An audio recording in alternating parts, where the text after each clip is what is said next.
భక్తుల్లాగా రుద్రాక్షలు మెడలో వేసుకుని రుద్రాక్షలు కట్టుకుని ఉండేవారు.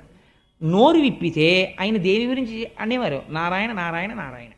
మీరు శంకరాచార్య స్వామి వారు స్థాపించిన పీఠాధిపతులు చూడండి, శృంగగిరి పీఠాధిపతులు, కంచి పీఠాధిపతులు, వీళ్ళు అసుర సంధ్య వేళ అయ్యేటప్పటికీ చంద్రమౌళీశ్వర లింగాన్ని పెట్టి అభిషేకం చేస్తారు, శ్రీచక్రార్చన చేస్తారు. అనుగ్రహ భాషణం అంతా చేసేసిన తర్వాత నారాయణ నారాయణ నారాయణ అంటారు. ఇప్పుడు ఏమైపోయింది? అంతఃశాక్తాహ, లోపల శాక్తేయులు. ఎందుకంటే మా అమ్మ దుర్గమ్మ అంటారు. పైకి శైవంలో ఉన్నట్టుంటారు, విభూతి పిండికట్లు అవి అన్నీ పెట్టుకుని. శివశక్తులు వేరు కాదు కదా, అందుకని పైకి శైవ సాంప్రదాయంలో ఉంటారు. నోరు విప్పి మాట్లాడితే జనమధ్యేతు వైష్ణవ, నారాయణ నారాయణ నారాయణ అంటారు. ఇప్పుడు అసలు భేదం ఎక్కడ పట్టుకుంటారండి మీరు వాళ్ళ దగ్గర?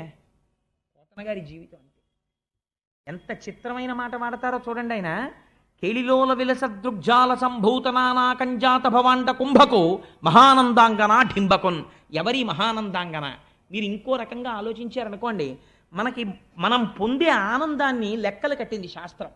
మీరు స్వీట్ స్టాల్కి వెళ్ళి కాజా బాగుంటుందండి, దీనికన్నా మడత కాజా బాగుంటుందండి, దీనికన్నా నేతి కాజా బాగుంటుందండి, దీనికన్నా ఏదో బాదుషా బాగుంటుందండి, ఇలా ఏదో చెప్పుకుంటాం కదా. ఆఖరిగా ఉన్న 10 రూపాయలతో ఏదో ఒకటి కొనుక్కుని రావాలి ఇంటికి.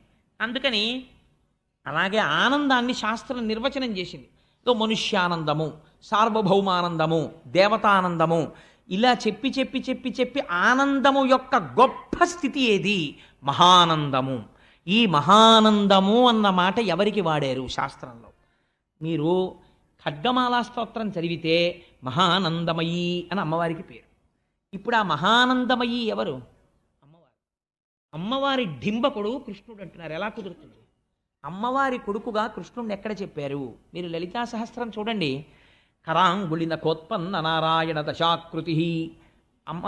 ఎదురుగుండా ఉన్నటువంటి భండాసురుడు 10 మంది రాక్షసుల్ని సృష్టించాడు. మళ్ళీ రావణాసురుణ్ణి, హిరణ్యాక్షుణ్ణి, హిరణ్యకశిపుణ్ణి సృష్టించాడు. వాళ్ళు 10 మంది మళ్ళీ యుద్ధానికి వస్తున్నారు. అమ్మ మళ్ళీ పుట్టాను రా అని అమ్మవారు చూసింది, ఓ నవ్వు నవ్వింది. నవ్వి ఆవిడ ఏదో అంగన్యాసకరన్యాసం చేసేదానిలాగా ఇలా అంది. అనేటప్పటికీ ఈ 5 గోళ్లలోంచి దశావతారాలు పుట్టి మళ్ళీ రాముడు వెళ్ళి రావణుని చంపేశాడు, కృష్ణుడు వెళ్ళి కంసుడిని చంపేశాడు, అలా చంపేశాడు. కాబట్టి ఇప్పుడు శ్రీ మహావిష్ణువు యొక్క అవతారాలన్నీ ఎందులోంచి వచ్చాయి? కరాంగుళి నఖోత్పన్న నారాయణ దశాకృతి, అమ్మవారి గోళ్లలోంచి వచ్చాయి. కాబట్టి ఇప్పుడు ఎవరైనా మహానందాంగనా డింబకున్, మహానందమయీ యొక్క కుమారుడు ఈయన.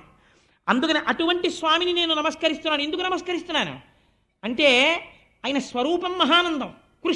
ఆయన పేరు కృష్ణుడు, నిరతిశయ ఆనంద స్వరూపుడు. నాకేం కావాలి? ఈ భాగవతం చెప్పుకుని సన్మాన